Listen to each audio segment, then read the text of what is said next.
아멘. 하나님의 말씀 신약성경 야고보서 2장 21절로 23절 말씀까지 세 절 말씀을 우리 같이 봉독하겠습니다. 야고보서 2장 21절로 23절입니다. 시작. 우리 조상 아브라함이 그 아들 이삭을 제단에 바칠 때에 행함으로 의롭다 하심을 받은 것이 아니냐. 네가 보거니와 믿음이 그의 행함과 함께 일하고 행함으로 믿음이 온전하게 되었느니라. 이에 성경에 이른바 아브라함이 하나님을 믿으니 이것을 의로 여기셨다는 말씀이 이루어졌고 그는 하나님의 벗이라 칭함을 받았나니. 아멘. 6.25 전쟁 때 어떤 신앙심 깊은 부모가 군에 가는 아들을 최전선으로 보내면서 이렇게 당부했습니다. 내가 다시 돌아올 때까지 내 엄마 아버지는 매일 새벽 5시에 일어나 너를 위하여 기도하겠다. 내가 어느 곳에 있든지 새벽 5시가 되면 우리가 너를 위해서 기도했다는 사실을 잊지 말아라. 전쟁터는 험한 곳이죠. 위험이 많은 곳입니다. 그러나 이 젊은이는 그런 위험 속에서도 자기 부모님이 자기를 위해서 기도하신다는 사실을 생각할 때마다 기도 소리가 귀에 들리는 것 같고 그 기도 덕분에 마음이 평안했습니다. 어느 날 그가 보초를 서고 있을 때 새벽 5시가 되었습니다. 지금쯤 어머니 아버지께서 새벽 기도를 하시겠구나 하는 생각이 드는 순간 이 젊은이는 자기도 모르게 땅바닥에 무릎을 꿇었습니다. 어머니 아버지에 대한 감사와 사랑으로 자기도 하나님께 기도드릴 마음이 생겼던 것입니다. 바로 그때 그가 무릎을 꿇음과 동시에 머리 위로 탕 하고 총알이 지나갔습니다.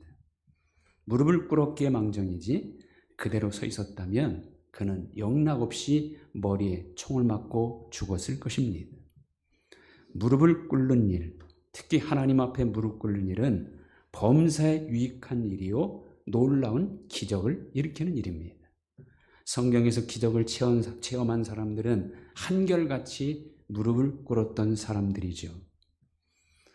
블레셋 군대가 미스바 광장에 모여있는 이스라엘 민족을 쳐들어왔을 때 이스라엘 민족은 사무엘에게 찾아와서 우리를 위하여 쉬지 말고 기도하게 해달라 부탁을 했고 사무엘은 민족을 위하여 쉬지 말고 기도했을 때 하나님께서는 큰 우레를 발하여 블레셋을 물리쳐 주시지요.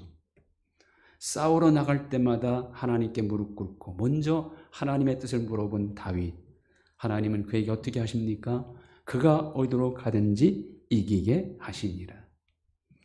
아론을 비롯한 이스라엘의 범죄로 인하여 이스라엘 민족을 전면시키려고 했던 하나님의 뜻을 모세의 무릎 꿇음으로 인하여 하나님은 그 뜻을 돌이키시고 이스라엘 민족을 다시 용서해 주시는 은혜를 베푸시죠. 범사에 경건한 유익한 경건에 이르기를 원한다면 무엇보다 우리는 하나님 앞에 무릎을 꿇어야 합니다. 가장 경건한 확실한 본 누굽니까? 바로 우리 예수님이죠. 요한복음 8장 29절은 예수님께서 이 땅에 계시는 동안 어떻게 사셨는지를 말씀합니다. 나는 항상 그가 기뻐하시는 일 행함으로 나를 혼자 두지 아니하셨느니라. 하나님께서 예수님을 한 번도 혼자 두지 아니하셨다는 겁니다. 어떤 예수님입니까? 항상 하나님이 기뻐하시는 이 일을 행하신 예수님. 근데 예수님이 행하신 일이 뭡니까? 두 가지로 요약할 수 있어요. 하나는 말씀을 전하시고 그 말씀을 행동으로 보여주신 것과 또 매일 기도하신 것. 말씀과 기도, 이 두 가지가 바로 예수님께서 항상 하시는 일이었습니다. 예수님은 새벽 미명에 한적한 곳에 나가 습관을 쫓아 기도하셨습니다. 항상 하나님 앞에 무릎을 꿇으셨던 거죠. 항상 하나님이 함께 해주시기를 원한다면 우리가 항상 하나님이 기뻐하시는 일을 행해야 하고 항상 하나님이 기뻐하시는 일을 행하기를 원한다면 항상 기도해야 합니다. 어메이징 그레이스라고 알려진 우리 찬송 305장 나 같은 죄인 살리신 그 곡을 작사작곡한 사람은 존 뉴턴이라는 목사라는 걸 잘 알고 있습니다. 원래 아프리카에서 노예를 붙잡아다가 유럽의 백인들에게 파는 노예 상인이었어요. 그야말로 인권을 짓밟는 아주 큰 죄를 지었던 사람입니다. 근데 그가 죽을 고비를 맞았을 때 하나님 찾게 되었고 하나님께서 그를 살려주시고 나서 예수를 믿어 거듭나고서는 나 같은 죄인 살리신 주 은혜 고맙고 놀라워라는 이 찬송을 만들어서 부흥회를 다니면서 많은 사람들을 하나님께로 인도하는 그런 역사를 이룬 사람이죠. 어떤 성도가 이 뉴턴 목사에게 물었습니다. 목사님, 만일에 하나님께서 당신에게 단 하나의 선택을 할 수 있는 권한을 주신다면 당신은 무엇을 선택하겠습니까? 그러자 뉴턴 목사는 대답하기를 하나님께서 나를 위하여 선택해 주시기를 나는 요구할 겁니다. 하나님께서는 나의 필요도 아시고 나의 약함도 아시고 나의 미래까지 아시니 하나님께서 나를 선택해 주시기를 맡기겠다는 거지요. 그렇습니다. 내가 하나님께 선택받았다면 하나님은 나의 모든 것을 책임져 주십니다. 내가 항상 기도하면 하나님도 항상 나와 함께 하시고 나의 모든 것을 맡아 주시는 겁니다. 어느 내과 의사가 중병에 걸린 어린아이를 살려주었습니다. 아이의 어머니는 너무 고마워서 의사를 찾아가 말합니다. 선생님, 제 아이를 살려주셔서 감사합니다. 무엇으로 이 은혜에 보답할 길이 없습니다. 몇 번이나 고개를 숙여 감사의 표시를 하고는 자기 품속에서 예쁘게 수놓아진 손지갑을 꺼내며 이렇게 말합니다. 선생님께서 이 지갑을 받아주셨으면 합니다. 이것은 감사의 표시로 제가 한 땀 한 땀 수를 놓아 만든 지갑입니다. 약소하지만 받아주시면 고맙겠습니다. 아이의 어머니가 내미는 지갑을 바라보면서 의사는 차갑게 말합니다. 부인, 의술이라는 것은 그렇게 하찮은 기술이 아닙니다. 정성 어린 작은 선물이 사람들 사이의 우정을 유지시켜 줄 수 있을지는 몰라도 그것이 우리 가족을 먹여 살릴 수는 없습니다. 뜻밖의 호의를 묵살당한 어머니는 몹시 기분이 상했습니다. 그리고 내밀었던 이 지갑 선물을 걷어들며 이렇게 말합니다. 그러면 선생님, 우리 아이를 고쳐주신 치료비는 얼마나 원하십니까? 그러자 의사는 40파운드입니다. 그러자 아이 어머니는 수놓은 지갑을 열고 거기서 20파운드짜리 숫뼈 5장을 꺼내 그중 2장을 건네주고는 나머지 석 장은 다시 지갑 속에 넣더니 돌아가 버렸습니다. 당장 눈앞의 이익을 쫓은 의사는 훨씬 더 많은 이익을 놓쳐버린 것이죠. 육체 연습은 당장은 유익한 것 같더라도 약간의 잠깐의 유익만 있을 뿐이고 경건은 더 큰 유익, 범사에 유익하다고 성경은 말합니다. 자, 오늘 말씀의 주인공인 아브라함. 성경은 그를 믿음의 조상이라고 증거하지요. 로마서 4장 16절 아브라함은 우리 모든 사람의 조상이로다. 4장 18절 많은 민족의 조상이 되게 하려 하심이라. 아브라함의 경건은 믿음의 조상이 되게 한 경건입니다. 근데 사실 이 아브라함 아버지 데라는요, 우상을 만들던 사람입니다. 우상 제작자의 아들이 바로 아브라함입니다. 그런 아브라함이 어떻게 믿음의 조상이 되었습니까? 믿음으로 된 거지요. 믿음의 조상이 될 만한 믿음이었던 겁니다. 자, 오늘 말씀은 아브라함을 어떤 사람으로 평가합니까? 23절 이에 성경에 이른 바 아브라함이 하나님을 믿으니 이것을 의로 여기셨다는 말씀이 이루어졌고 그는 하나님의 벗이라 칭함을 받았나니. 하나님의 벗이라 칭함을 받았다. 이 말이 무슨 뜻입니까? 아브라함은 하나님과 정말 긴밀한 관계를 유지하고 깊은 교제를 나누었다는 것을 의미합니다. 그러니까 하나님과 아브라함 사이는요, 숨김이 없는 그런 친밀한 사이였다는 거죠. 사실 하나님께서 소돔성을 전멸하라는 계획을 아브라함에게 숨길 수 없으셔서 그에게 말씀하신 내용이 창세기 18장에 나옵니다. 18장 17절에 보면 여호와께서 이르시되 내가 하려는 것을 아브라함에게 숨기겠느냐. 이 하나님의 계획을 듣고 아브라함은 소돔성에 의인 10명만 있어도 용서하겠다는 약속을 받아내기도 하죠. 이 아브라함의 경건은 어떤 것이기에 하나님의 벗이라 칭함받을 만큼 하나님과 친밀한 관계가 되었습니까? 23절 상반절에 보면 아브라함이 하나님을 믿으니 이것을 의로 여기셨다는 말씀이 이루어졌고, 아브라함은 하나님을 어떻게 믿었습니까? 히브리서 11장 8절에 보면 믿음으로 아브라함은 부르심을 받았을 때 순종하여 장래 유업으로 받을 땅에 나아갈새 갈 바를 알지 못하고 나아갔으며, 이렇게 말합니다. 이 내용들의 배경이 되는 말씀이 창세기 12장에 기록되어 있죠. 하나님께서 아브라함에 이렇게 말씀합니다. 너는 너의 고향과 친척과 아버지의 집을 떠나 내가 내게 보여줄 땅으로 가라. 내가 너로 큰 민족을 이루고 내게 복을 주어 내 이름을 창대하게 하리니 너는 복이 될지라. 하나님이 시키는 대로만 하면 큰 민족도 이루게 하고 복도 주고 이름을 창대하게 하겠다고 약속하십니다. 이 약속을 들은 아브라함은 어떻게 합니까? 이에 아브라함이 여호와의 말씀을 따라갔고라고 이렇게 기록하고 있죠. 이것이 아브라함의 믿음이고, 이런 믿음을 가져야 우리도 아브라함의 자손이 되는 겁니다. 하나님의 말씀을 따라간 믿음, 그것이 아브라함의 경건이었습니다. 그는 하나님 말씀을 따라가되 어떻게 따라갑니까? 즉시 따랐습니다. 99세 때 하나님은 아브라함에게 명령하죠. 너희 중 남자는 다 할례를 받으라. 이것이 나와 너희와 너희 후손 사이에 지킬 내 언약이니라.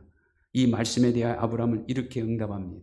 이에 아브라함이 하나님이 자기에게 말씀하신 대로 이날에 그 아들 이스마엘과 집에서 태어난 모든 자, 돈으로 산 모든 자, 곧 아브라함의 집 사람 중 모든 남자를 데려다가 그 포피를 베었으니, 하나님이 말씀하신 바로 그날에 순종한 겁니다.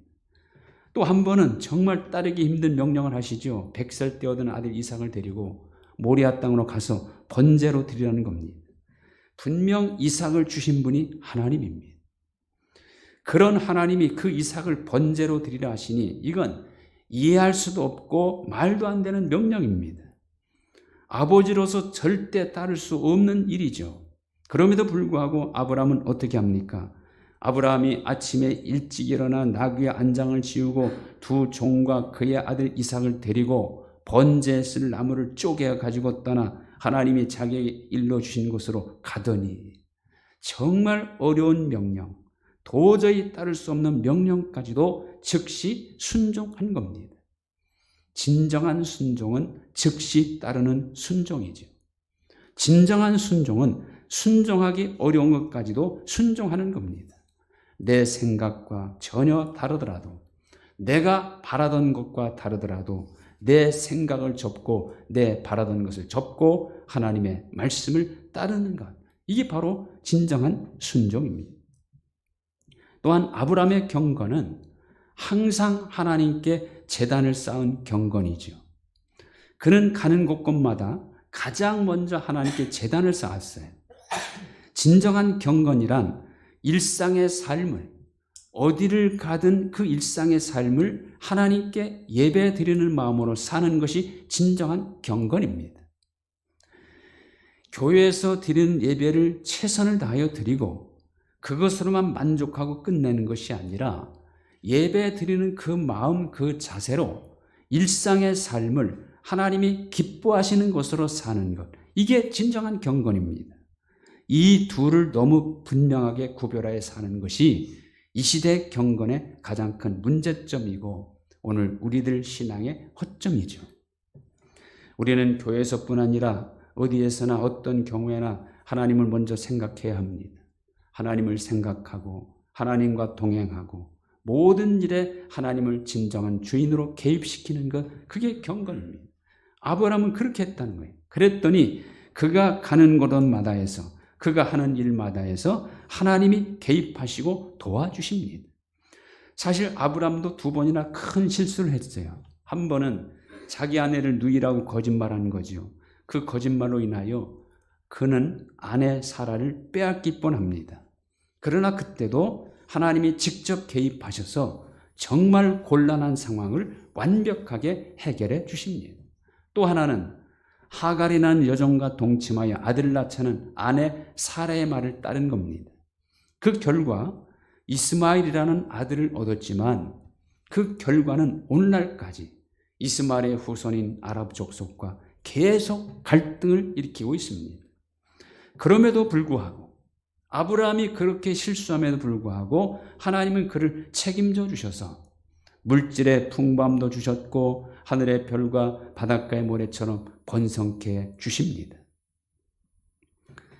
미국 시카고에서 기독교 회의가 열렸습니다. 그 회의에 러시아 교회 대표자 3명이 참석한 적이 있었습니다.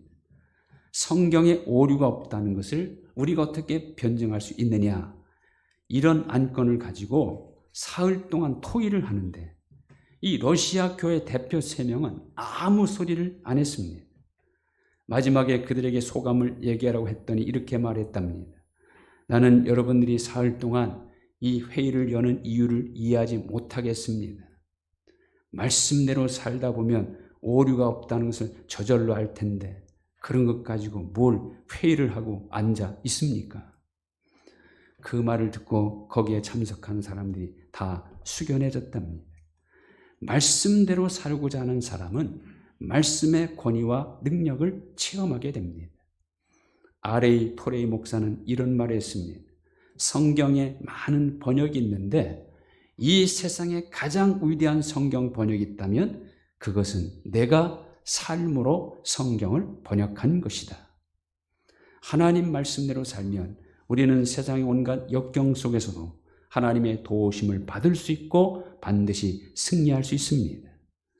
아브라함을 믿음의 조상이 되게 한 경건, 그것은 하나님 말씀이라면 아무리 힘든 것이라 해도 순종한 것이고 그것도 즉시 순종한 겁니다. 그리고 그는 어디를 가든지 하나님을 먼저 생각했고 하나님을 먼저 찾았고 하나님께 제단 쌓는 삶을 살았습니다. 그 결과 하나님과 가장 친밀한 관계를 맺고 사는 하나님의 벗이라 칭함을 받았던 겁니다. 저는 여러분 모두가 하나님의 벗으로 살아가시기를 축원합니다. 아브라함과 같은 믿음으로 아브라함의 진정한 후손이 되는 삶을 사시기를 주님의 이름으로 축원드립니다. 하나님 감사합니다. 아브라함의 믿음은 하나님의 말씀이라면 어떤 말씀이든 즉시 순종한 것임을 오늘 말씀을 통해 깨닫습니다. 저희들도 살아계신 하나님의 말씀에 더 많이 순종함으로 더 많이 하나님의 살아계심과 하나님의 능력과 축복을 체험할 수 있도록 도와주옵소서.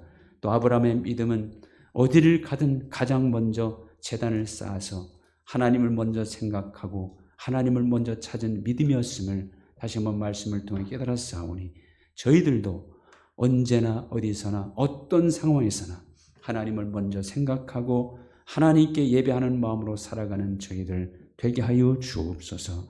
그래서 하나님과 친밀한 벗의 관계를 맺으며 살아가는 우리 모두가 되게 하여 주옵소서. 예수님의 이름으로 기도하옵나이다. 아멘. 다 같이 일어나셔서 204장 1절 드리겠습니다.